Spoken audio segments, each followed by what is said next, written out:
Being an African is hard, but being an African female is even harder. You see, the African continent is composed of half of women. The population is represents half of the females, right?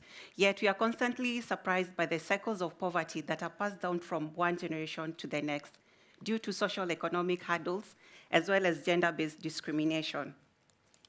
Now, today I want to share with you a glimpse of the harsh realities that my sisters have to go through when trying to climb up the socio-economic ladder. Have in mind that these challenges come in different forms, levels, and shapes. For example, femicide and gender-based violence in Kenya has been on the rise since 2017. And last year, we recorded around 152 killings, and this has been the highest in the past 5 years. You see, patriarchy, long-standing traditions, as well as social norms have effectively kept the African female at the bottom of the social hierarchy. Now, I want you to imagine with me these scenarios, right? Imagine watching your male siblings going off to get higher education while you're getting off married at an early age. Imagine having to sleep with older men so that you can just afford to buy sanitary towels. And in the process, you risk HIV infection, as well as early pregnancy or unwanted pregnancy. Imagine being paid 77% less, and this is in the rural areas compared to the male counterpart, or 45% less if you're lucky enough in the urban cities. Now, imagine being in the same economy, right, in the same environment with the same responsibilities, with little to no substantial collateral or financial privileges. For the majority of you, you'll probably never have to experience this, what you've just had. Before Bitcoin, I could not really see a way for me, neither could I see a true way of getting financial independence or freedom for my sisters back at home. So Bitcoin Dada seeks to change this by empowering the African female through financial education, but we focus on Bitcoin. Every Tuesdays and Thursdays evening, hundreds of females from across the continent gather online, ready to learn, seeking solutions to the different problems that we have. By meeting in the evenings, we can accommodate working professionals, mothers, wives, students, as well as entrepreneurs.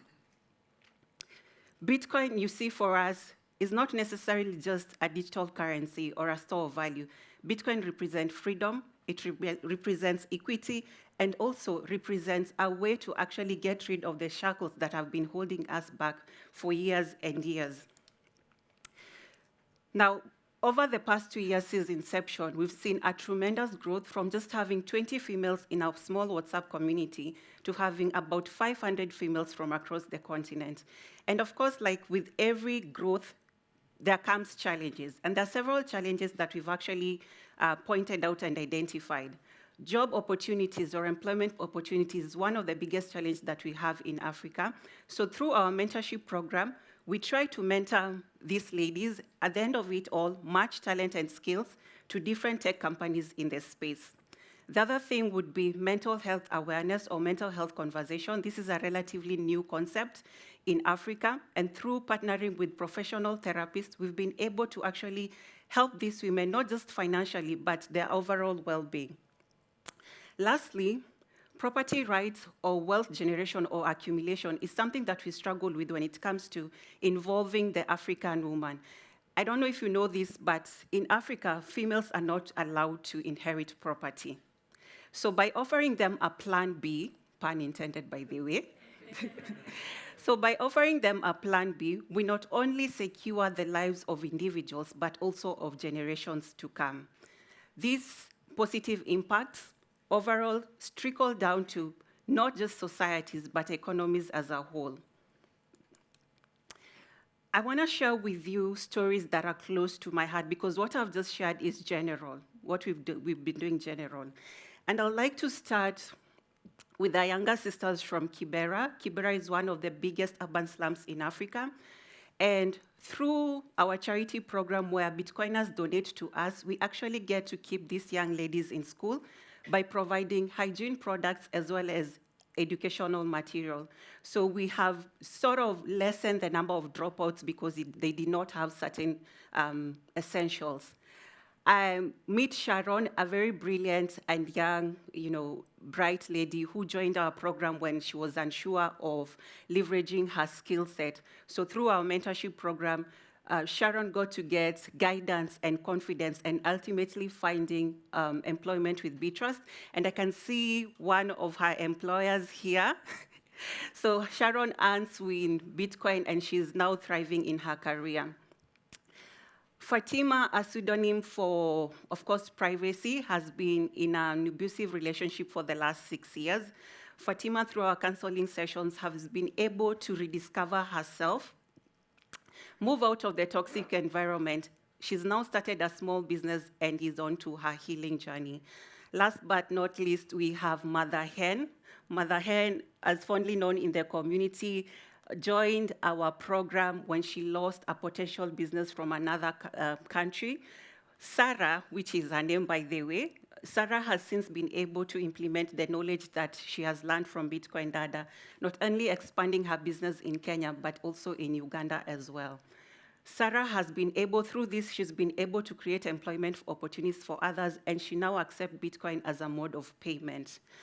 If you're ever in Nairobi, she also have a massage place. Feel free to go and get yourself a massage and pay in Bitcoin, please.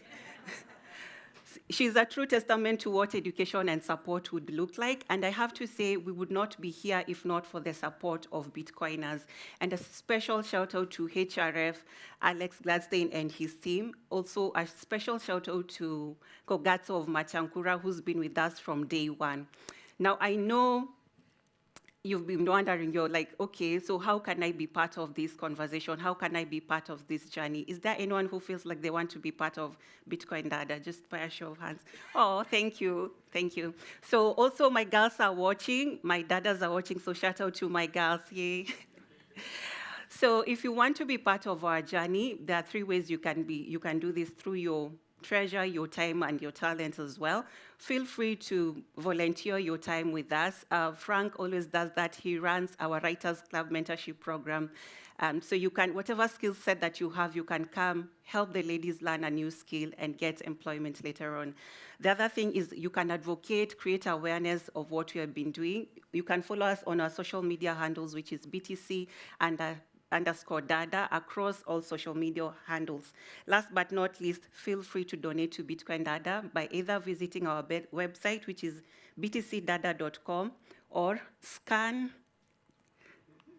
the QR code. Do I get 1 minute? You can definitely scan the QR code.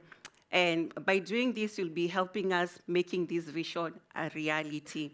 Now, as I leave the stage, I want to leave you with a few words from one wise woman who actually admired.